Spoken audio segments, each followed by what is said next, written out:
मुंबई के रंग शारदा ऑडिटोरियम में शनिवार को एक शाम गरीब नवाज के नाम पर कार्यक्रम रखा गया। इस खास मौके पर बीजेपी नेता हाजी अराफात शेख को ऑल इंडिया सूफी बोर्ड का अध्यक्ष चुना गया। वहीं आदिल नवाज कादरी को कार्याध्यक्ष चुना गया। कार्यक्रम में महाराष्ट्र सरकार में मंत्री अब्दुल सत्तार भी शामिल हुए। हाजी अराफात शेख को ऑल इंडिया सूफी बोर्ड का अध्यक्ष चुने जाने के बाद हाजी अराफात शेख ने मुंबई में सूफियों के लिए भवन बनाने के लिए सरकार से मांग की, जिस मांग को कैबिनेट मंत्री अब्दुल सत्तार मानते हुए मुंबई में सूफी भवन बनाने के लिए पहली किस्त 5 करोड़ देने का ऐलान किया। इस कार्यक्रम में मंत्री अब्दुल सत्तार के अलावा बीजेपी के मुंबई अध्यक्ष आशीष शेलार, कांग्रेस विधायक अमीन पटेल समेत देश भर के बड़ी संख्या में सूफी शामिल हुए। पेश है मुंबई से हमारी खास रिपोर्ट।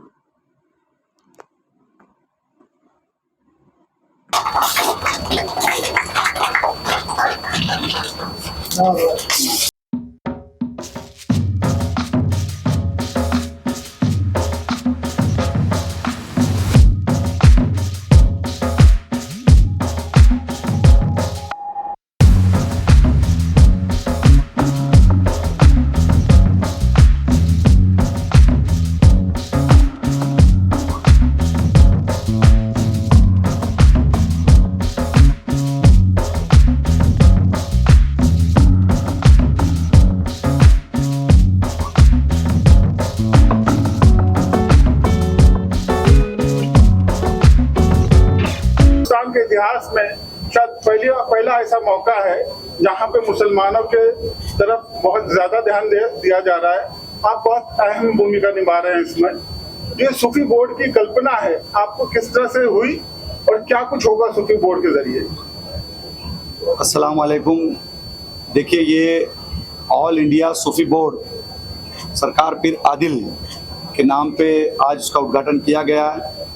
इस सूफी बोर्ड की जो कल्पना थी, बहुत सालों से एक हमने सोच बनाई थी, जिसमें सरकार पीर आदिल खुद चाहते थे, मेरे पीर मखमली पीर चाहते थे, फहमी पीर साहब चाहते थे, तरक्की पीर चाहते थे और कदीर भाईजान हमारे लासानी पीर चाहते थे कि पीर एक राजा होता है, पीर एक मोहब्बत का पैगाम पहुंचाता है, जिसके जरिए जब जब इस देश पे कोई आफतें आई तो इस देश को सूफी और संतों ने संभाला।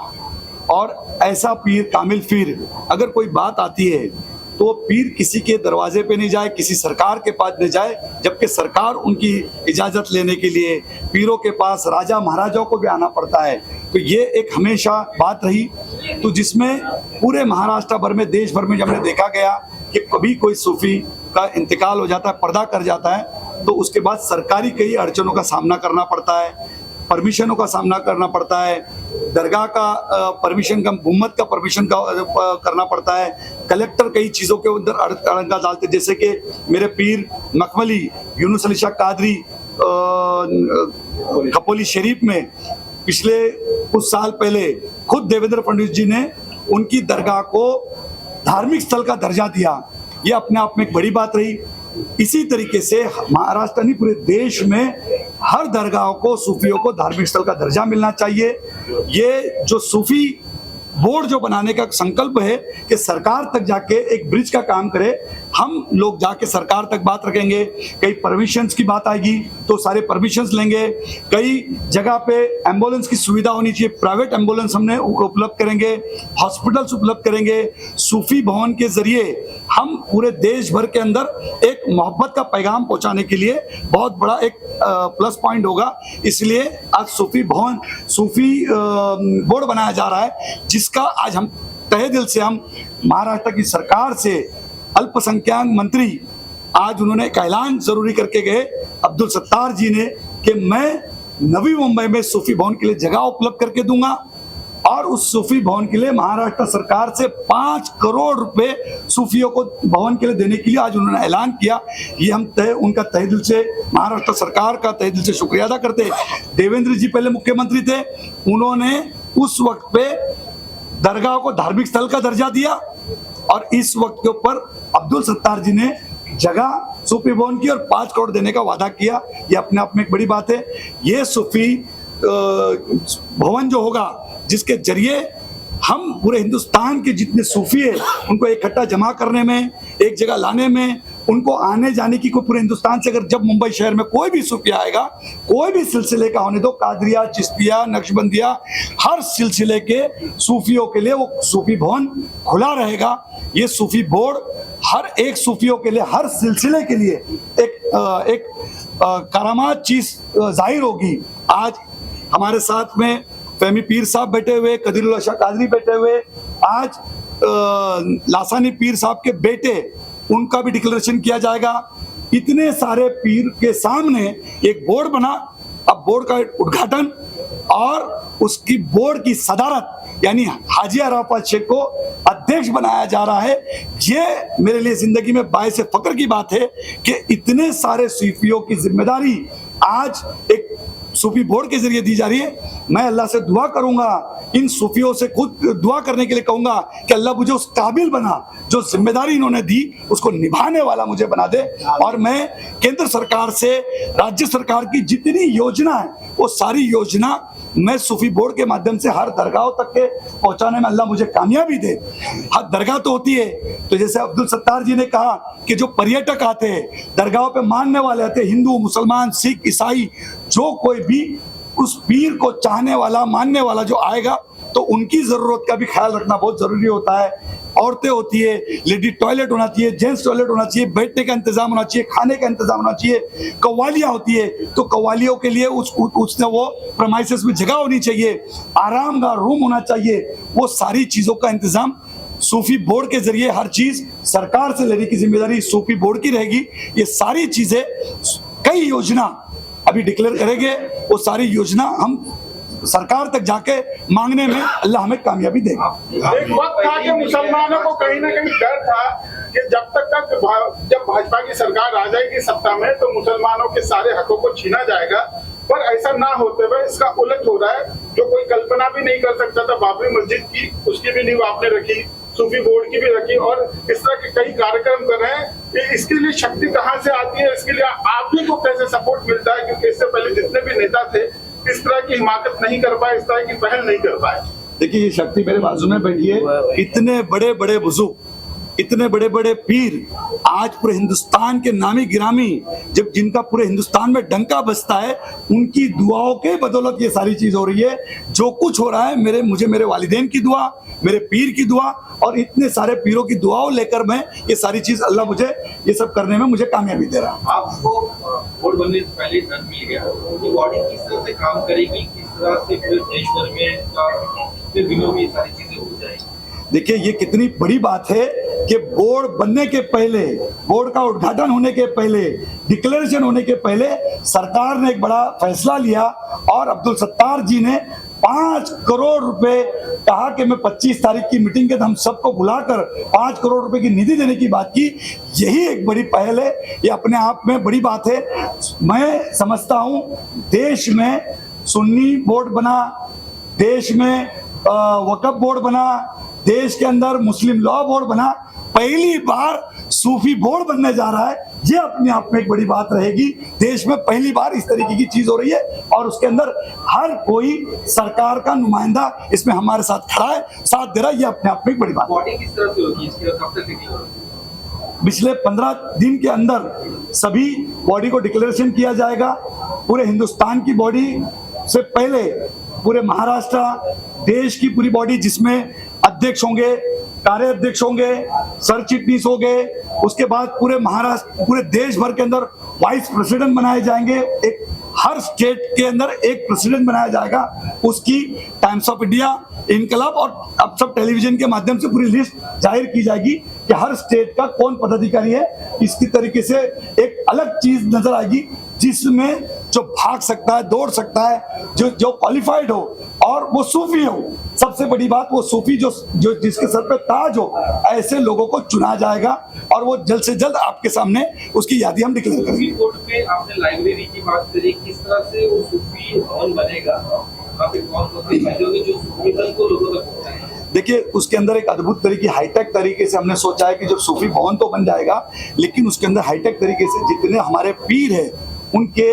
बयानात उसमें हो गए, जितने हमारे पीर हैं जिन्होंने अपनी अपनी किताबें लिखी है, कलाम लिखे, हर एक चीज़ अवेलेबल होगी कि हमारा सूफी कई सालों से अपनी अपनी तरीके से अपनी अपनी बातें रखते हैं, जो दीन से रिलेटेड, जो शरीयत से रिलेटेड, तरीकत, हकीकत, मारिफत और इल्म इरफान का राज जिन्होंने लोगों तक पहुंचाया, तो ये दुनिया तक के आने वाले नस्लों को एक बहुत बड़ा इनाम होगा कि जो उस सूफी भवन में जब हमारा जब बच्चा जाएगा तो कॉलेज के अंदर अगर जो कभी जैसे मंत्रालय के अंदर जाया जाता है कॉलेज के बच्चों को लेके, विधान भवन में लेके जाते, लेकिन ये ऐसा हाईटेक तरीके से सूफी भवन होगा कि हिंदुस्तान के कोने कोने से सारे सूफीज़म का अगर कोई सीखना है, सूफीज़म के बारे में मालूमात लेनी है, तो हर बच्चा वहां आकर सूफीज़म की मालूमात ले सकता है। उसको हाईटेक तरीके से हम बनाएंगे और उसमें सारी चीजें उधर अवेलेबल होगी, ताकि वो जो चाहे, जो कलाम चाहे, जो शायरी चाहे, जो नमाज का तरीका,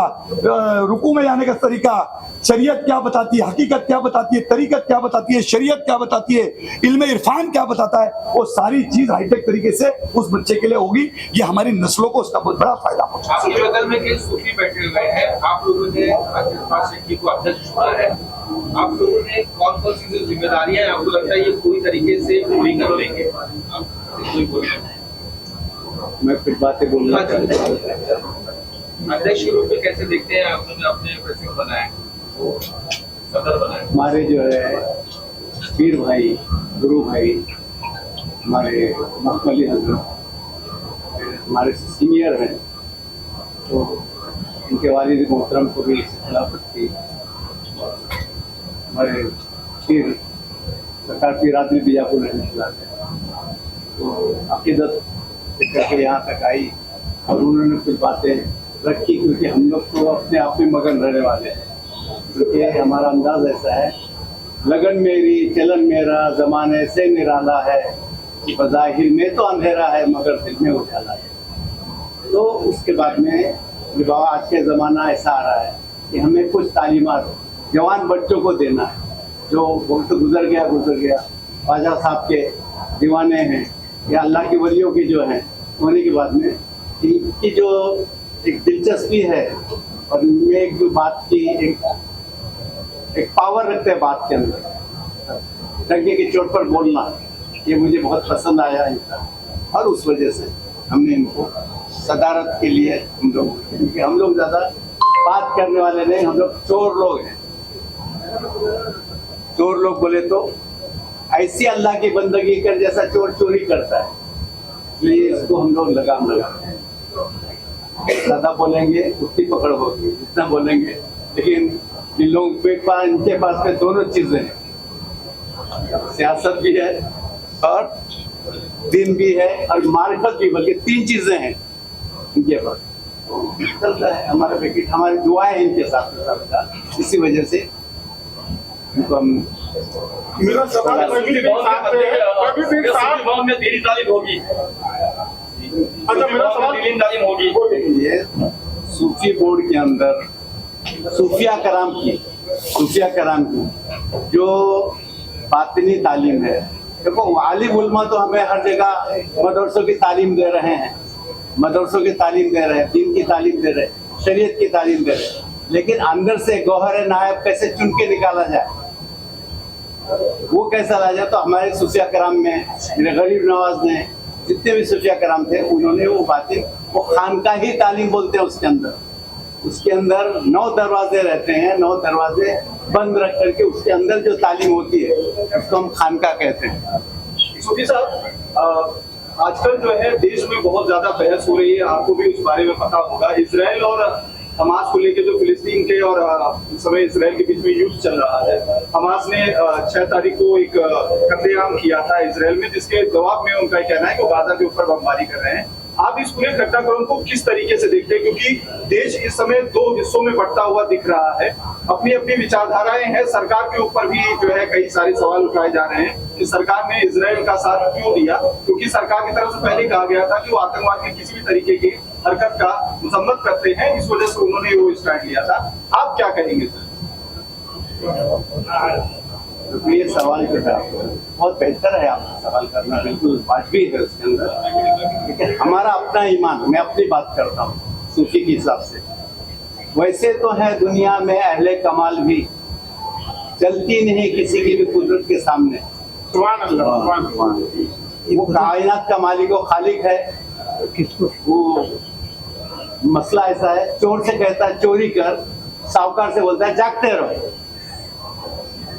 उसके अंदर हम कुछ कलाम नहीं कर सकते। हम ये बोलते हैं मौला हम तमाम को सद्बुद्धि दे, और हम जो जुल्म कर रहा है उसके हक में भी दुआ करेंगे, अल्लाह इसको जुल्म से बचा ले मौला, जुल्म करने से बचा ले मौला।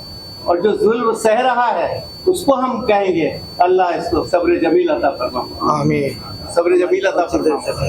तो जब तक ये भाईचारा नहीं चलेगा, तो जब तक तो ये झमेले रहते हैं और चलते हैं, जमाने से चलते रहे, खून खराबा होता रहा है, उसके बारे में हम ज्यादा कुछ बोल नहीं सकेंगे। बस इतने इशारा अगर समझ में है तो इशारा बात को समझ लो, जल्दी नहीं किसी की कुदरत के साथ। हाजी भाई आपसे जानना चाहेंगे, क्योंकि देश जैसा कि मैंने कहा एक बहुत बड़े मसले में फंस गया है, न सिर्फ देश पूरी दुनिया फंस गई है, और ये जो विवाद है वो काफी ज्यादा बढ़ता हुआ चला जा रहा है। कई सारे मुल्क इसके अंदर अब आते चले जा रहे हैं, दुनिया देश के साथ साथ बढ़ते हुए दिखाई दे रही है। आप इसको किस तरीके से देखते हैं, क्योंकि सवाल के घेरे में आप प्रधानमंत्री खुद आ चुके हैं देश के, क्या कहें? ऐसा नहीं है कि जिस तरीके से वहाँ हो रहा है कहीं पे भी सारी चीज़ें होना नहीं चाहिए, किसी भी मुल्क में ऐसी आफतें नहीं आनी चाहिए। और हम अल्लाह से दुआ करते हैं, सूफी बोर्ड के अंदर अभी इसके लिए खास तौर पर दुआ होगी, और दुआ होने के बाद खास तौर पर अल्लाह उस आफतों को जो चल रही है अल्लाह उस आफतों को टाले। खास तौर पर ये खास इसके लिए सरकार गरीब नवाज के वहाँ एक पैगाम पहुँचाया जाएगा। और हम समझते हिंदुस्तान के राजा सरकार गरीब नवाज, हम हिंदुस्तान के प्राइम मिनिस्टर को मानते हैं, पूरा देश मानता है कि हिंदुस्तान के प्राइम मिनिस्टर सरकार गरीब नवाज जिनका डंका बजता है, एक राजा होता है, एक राजाओं का राजा होता है। हम उनके वहाँ सरकार गरीब नवाज में अर्जी डालेंगे कि अल्लाह उनको इस आफतों से बचा के रख, अल्लाह ऐसी आफत किसी भी देश में ना आए और हमारे देश में तो ना आए, ये खास तौर पर अल्लाह से हम दुआ करें। प्रधानमंत्री को कहा जा रहा है कि फिलिस्तीन के अगेंस्ट हो गए हैं, जो सरकार हमेशा से पहले से स्टैंड ले रहा है देश की आजादी के बाद से, महात्मा गांधी के समय से फिलिस्तीन के साथ हमेशा से खड़ी रही है जो हिंदुस्तान की सरकार, वो इस बार इजराइल के साथ खड़ी हो रही है। आप इसको कैसे देखते हैं, क्योंकि प्रधानमंत्री घेरे में आगे मेरा सवाल दोबारा तो नहीं, बिल्कुल देखो, जिस तरीके से अटल बिहारी वाजपेयी जी ने कहा था वो हमने वो भी देखा है, पूरी दुनिया ने देखा है, सारी चीज देखे।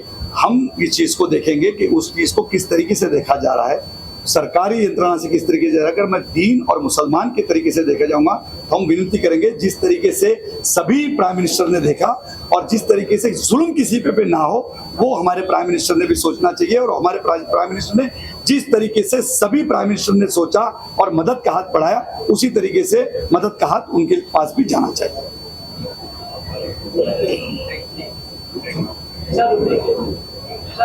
आज इस प्रोग्राम के अंदर अध्यक्ष और कार्याध्यक्ष की डिक्लेयर की जाएगी, और उसके बाद 15 दिन में हम प्रेस के माध्यम से पूरे देश के अंदर सूफीज्म की, पूरे हिंदुस्तान के अंदर हमने देखा कि सूफी बोर्ड पहली बार बनने जा रहा है। ये सूफी बोर्ड के और ओरिजिनल जो असल सूफी होते, जो तनाई में रहते, खानकाहों में रहते और खानकाहों में रह के देते, सैलाब देते, जो दीन फैलाने का असली तरीका सिखाते, मोहब्बतों का पैगाम पहुंचाते, जो सरकार गरीब नवाज ने हिंदुस्तान में जो सिलसिला चलाया, ये हजरत अली के घर से आया हुआ खजाना, सरकार गरीब नवाज के घर से आया हुआ खजाना, इस खजाने को पूरे देश भर के अंदर देखे आएंगे। सूफीज्म पहली बार इस तरीके से, मुझे लगता है कि कई सालों के बाद, कई सदियों के बाद पहली बार पीर किसी कैमरे के सामने बैठा होगा। नहीं तो आज तक के कोई पीर किसी कैमरे के सामने नहीं आता, कभी किसी महफिल में नहीं आता, कभी किसी हॉल में प्रोग्राम नहीं होता। ये कार्यक्रम होते दरगाहों पे, ये कार्यक्रम होते खानकाहों में, लेकिन पहली बार हिंदुस्तान में होने जा रहा है। और हर हिंदुस्तान के हर हिस्से से एक नामी गिरामी, जो अपनी एक हजारों मुरीद जिनके है पीछे दौड़ते, वो पीर इस महफिल में मुंबई शहर में आया। ये अपने आप में एक बड़ी बात है। और ये पीरों के जरिए, ये सूफी बोर्ड के जरिए देश में अमन और शांति पहुंचाने का सबसे बड़ा काम किया जाए। ऑल इंडिया सूफी बोर्ड का हेडक्वार्टर कहाँ होगा सर? हेड ऑफिस किधर होगी, कहाँ माना जाएगा? ऑल इंडिया सूफी बोर्ड की हेड ऑफिस कर्नाटक बीजापुर में होगी, जो सरकार पीर आदिल की दरगाह है। दूसरी ऑफिस हमारी मुंबई शहर के अंदर कुर्ला में होगी। इस तरीके से अभी अलग अलग तरीके से उसकी जहाँ ब्रांचेस बनेगी उसको हम लोग फैलाएंगे और लोगों तक के बराबर मालूमात देंगे। बल्कि पीर साहब, आपको क्या लगता है इससे आम जनता को क्या फायदा होगा, कितनी जागरूकता उनमें पैदा होगी, और आपको क्या लगता है कि किन किन चीजों की आवश्यकता है पीरों को? ये रास्ता जो हम लोगों ने चुना है, ये हर आदमी की एक प्यास होती है, अपने आप की खोज करना चाहता है, एक बेचैनी रहती है उसके अंदर, वो रास्ता खोजने लगता है। जब इंसान को शिद्दत की प्यास लगती है तो कुएं की तरफ जाता है। अब तो बहुत अच्छा ज़माना आ गया, नल लग गए, घर घर में पानी आ गया है। अब बहुत से पीर लोग घरों में पहुंचते हैं, जो पहले शहरों के बाहर खानका बना लेते थे और जो प्यास रहती थी वो वहाँ पहुँचते थे। पहुँचने के बाद में एक ही चीज़ रहती थी, कौन हूँ क्या हूँ इतना बता दे साकी, ये राज मन का है क्या मन को बता दे साकी। यानी अपने आप की खोज करना, अपने खुदा की खोज करना है। एक सूफी आजम वाहिद मंशा ऐसे ही था। तो आपकी बहुत कम ये तालीम हो गई है, और है भी तो सदगुरु बहुत कम है, धर्म गुरु बहुत हैं। फिरकों में बंटने के कारण कई लोगों में जो जागरूकता थी उसकी कमी हो गई थी। आपको लगता है इसके जरिए कहीं ना कहीं उसको जो कामयाबी मिलेगी सूफीज़्म को? नहीं मिलेगी। वजह क्या है, हर आदमी समझता है मैं जो चल रहा हूँ रास्ता वो सच्चा रास्ता है, जो रास्ता मैं चल रहा हूँ सच्चा रास्ता, तो बिल्कुल सही भी है उसको, लेकिन करता क्या है, खुद चलता नहीं, दूसरे को झुठलाने लगता है। तेरा रास्ता गलत है, तेरा रास्ता गलत, लेकिन तू जो रास्ते से चल रहा है तू पहुंच के तो देख, सब उसी तरफ आ रहे हैं। एक पहाड़ की चोटी है, सब देखो तो चले आ रहे हैं, इधर से ये आ रहा है, ये धर्म का आ रहा है, इधर पहुंचेगा वहीं पर मालिक की तरफ। लेकिन वक्त जाया करता है, फिरके क्यों बनते, झुठलाते हैं, इसको झुठलाते हैं, उसको। हर बात पूरा आलम एक हकीकत है, उसको कौन झुठलाएगा। तो ये कहने का मंशा ऐसा है मेरा कि आलिम अपना काम कर रहा है, मौला जिससे जो काम लेता है वो काम को कर रहा है। सूफी साहब, एक जो है मेरा सवाल राजनीतिक है, लेकिन इस तरीके का नहीं है कि कोई कंट्रोवर्सी हो। मेरा सीधा सा सवाल ये है, जैसा हाजी अराफात साहब ने बताया कि आप लोग बहुत कम निकलते हैं और आप लोगों से जो लोगों का एक इमोशन होता है वो अलग लेवल का होता है, फील होते हैं आप लोग जल्दी कैमरे के सामने आते नहीं हैं। लेकिन फिर भी सरकार की कामकाज को लेकर, सरकार के जो है लोगों को लेकर, उनके आउटरीच को लेकर, खासतौर पर जब बात माइनॉरिटीज की आती है, उनके कामों को आप किस तरीके से सरकार के देखते हैं, आपको क्या लगता है? मेरे नजदीक ऐसा है, कोई भी माइनॉरिटी हो, कोई भी